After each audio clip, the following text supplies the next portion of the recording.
که کوم کس په سودا پښیمانه سي د هغه څخه د پښیمانۍ په بدل کې 10,000 راګرځول جواز لري که نه؟ نه.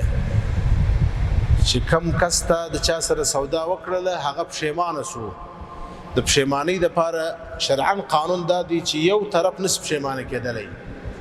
ما په تا باندې موټر خرڅ کړي، پر تا مې دا لوډ سپیکر خرڅ کړي په 1,00,000 روپۍ، هفته بعد یا 2 ورځې یا 3 ورځې پس ته راغلې تا وویل چې زه نه غواړم، زه یې بیرته واپس کوم.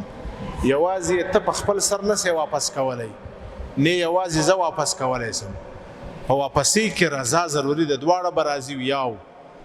او دوهم دا ضروري دی چې واپسي به په هغه سر باندې چې په څو مې در باندې خرڅ کړي دي په هغو به بیا واپس راکوې. او پیسې ګرځول چې 10,000 ګرځوم یا 15,000 ګرځوم دا ناروا دي، شرعاً جواز نه لري.